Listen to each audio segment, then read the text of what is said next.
How's it going, everyone? It's Pat, your friendly internet wordsmith, and it has been a while since we've done a video, but we're just gonna hop into it like we never left. For today's video, we're gonna be doing something a little bit different. So way back in 2017, before the world was set on fire, yeah, I made a video that was all about the the basics of fight scenes and whatnot. The video is still up on my channel if you guys want to check out a younger, less hairy version of myself. But the reason why I bring up this video is because for today's video, we are going to be revisiting that topic. Over the last 3 years, I have, I've gotten better at making videos. My writing has improved. I have my own office / recording space / man cave that I've dubbed the Forge as of recent. But yeah, I'm just in a much better position to make a more entertaining, more informative video. So here we are taking another stab at it. So without any further ado, let's go ahead and get into this video remake with my first tip on how to write fight scenes. And that's you have to make your fight scenes impactful.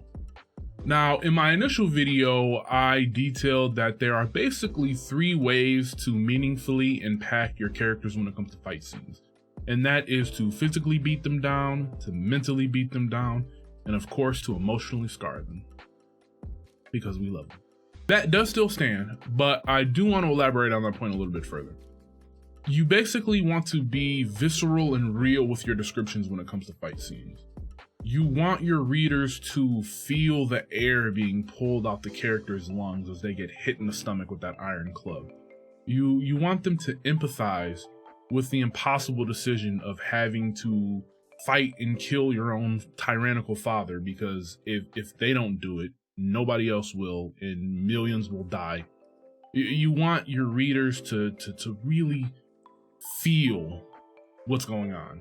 Furthermore, you have to remember that every trauma, experience, hardship, whatever you want to call it, they have lasting consequences. For example, if your main character just took a life for the first time, that's going to haunt them in some way. Like maybe they feel regret, or maybe they never thought they'd be able to do such a thing, or maybe they've done it and they feel nothing at all. And maybe that scares them, maybe that doesn't. There's going to be some type of reaction to major events like this. And if you don't include a reaction, it comes off as hollow and unbelievable. On the more physical side of things, if on the more physical side of things, if your characters are in, say, a battle and they get their arm broken, or they're stabbed and leaking blood, or they lose an eye, or whatever happens, that's going to have an impact on that character, not just in the battle, but moving forward as well. It should definitely have an impact on the battle. I mean, when you're writing fiction and fantasy, there's a certain level of disbelief you can have your readers, you would hope your readers will extend to, give you some slack and whatnot. But it needs to be a little more realistic. And the more realistic thing is moving forward. I mean, the character now has to heal from a broken arm, or the character now has to deal with only having one eye. That is gonna fuck with your depth perception. I know that for a fact because my right eye is super shitty and I have terrible depth perception. So yeah, you have to remember these things. Makes for a better story. On to tip number 2. Make sure you don't bog down your fight scenes with too much description. I know. I just told you to write, good description in your fight scenes, make them slap, all that good stuff. That still stands. However, it can be very tempting to include, just a lot of similes and metaphors and a lot of very pretty vocabulary, all that good stuff. And well, I guess not good stuff, but it gets to a point eventually to where it feels like you're trying to write an erotic novel that's going for the award for most creative ways to illustrate, dick and vaginal meat.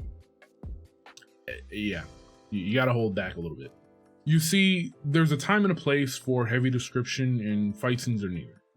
Here, you want to be short and punchy. You want to get your descriptions off in as few words as possible. The reason for this is because the longer you take to describe what's going on in a fight scene, the more your reader is getting sucked out of the moment. And trust me, that's not the type of sucking you want going on here. For fight scenes, you're going to want to break out your thesaurus for this one. Instead of saying something like, and you know what, I'm just going to read this from the script because I intentionally wrote it long and bad. I'm going to just read it from here. Jerry cocked back before sending his fist flying towards Tom's face, his blow containing all the strength he could muster. So instead of writing that long drawn out sentence, you can instead write something like, his brow furrowed, Jerry drove his fist into Tom's jaw. You see, both sentences here contain the same message. Jerry blew Tom's shit out. However, the second sentence is a lot less wordy, it's easier to read, and it contains more powerful language. It's more concise and direct with what's going on. Now for tip number 3, and that's to make sure your fights have stakes. This is another thing I mentioned in my initial video, but it bears re-mention. Fights need to be meaningful. They need to have good stakes. If characters are just scrapping it out for the sake of scrapping it out and nothing matters, then yeah, you're writing filler. And if you've ever watched a long-standing shonen anime, you know filler's bad. We don't like filler. You always want your fights to mean something. And it doesn't have to be as drastic as a life or death battle. It could be something as simple as your main character having a spar with their rival. And this is an opportunity for them to prove that they can now hold their own. And this example per se, this is an opportunity to show emotional growth as well as physical growth and, overall character development. Now, one thing I'd like to add here that I didn't add in the original video is that you want to build up to these fight scenes to make them more meaningful. In our rival scenario, you want to sprinkle out hints here and there that at some point these characters will come to blows. You want them to, butt heads here and there, argue, bicker, and just almost come to throwing those hands only to be interrupted and whatnot. Here you want to highlight the characters' emotional states and their insecurities and what are driving them and their motivations and why that is causing them to clash.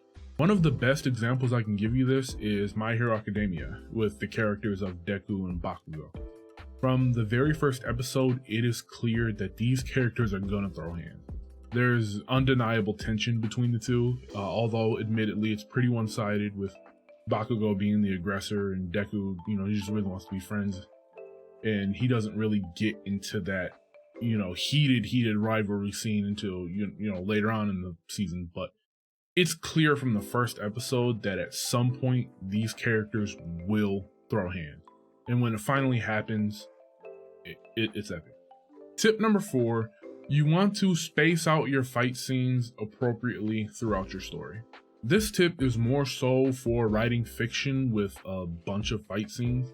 Every book is different. Your book may have a handful of fight scenes, it might not have any, in which case this video kinda isn't gonna be very helpful for you, but if you watch it anyway, I appreciate it. You're awesome. Now, in my initial video, I cautioned against including too many fight scenes. And I still kind of stand by that. My views on that have changed a little bit.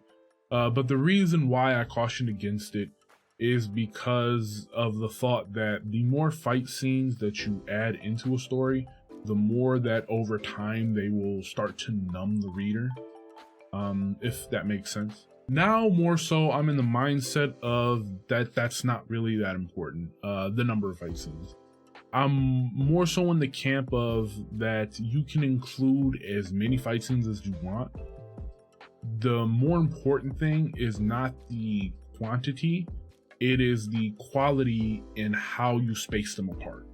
What I mean by this is that if you have one long chapter where characters are just throwing them bows like Johnny Cage, and boy do I feel old using that reference. You're gonna want to balance that out next chapter with, you know, some wholesomeness. And the reason for this is that by doing so, you allow your reader a chance to, you know, calm down, you know, let the blood simmer down a little bit. So when people do start knucking and bucking again, oh my God, I can't believe I'm using this reference. Anyway, when the shit does get hype again, they're ready for the ride. Essentially, you want to make this a roller coaster experience for the reader. And here's my final tip. You gotta balance the win-loss ratio. Nobody wants to read a story where the hero triumphs at every turn. It's boring as shit. You have to have your characters take a loss every once in a while just to balance them out and make them more relatable and believable. Because, yeah, that's how humans work. Nobody wakes up every day and just goes out and wins all the time. It doesn't happen. Of course, nobody likes Larry the fuckboy loser either. There's a very thin line between being an underdog that, you know, everyone can root for, and being a complete waste of space that can't do shit right. Obviously, you don't want to cross this line unless you're writing like some dark comedy kind of shit. And that's gonna do it for this one. I hope you guys enjoyed this video redo. Hope you found some good useful information in it. Now, there's one last thing I do want to reiterate before I go. Before taking that long ass hiatus, I did kick off a giveaway contest here on the channel. I'm gonna be giving away a $50 Amazon gift card. I know, it was perfect timing.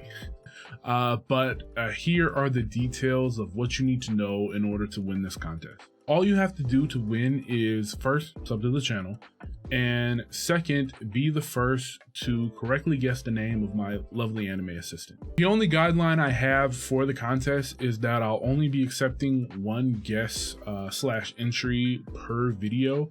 So, you know, no spamming the comment section with, you know, name after name until you get it right. Oh, also, I will be giving away a hint for every 10 subs we get on the channel.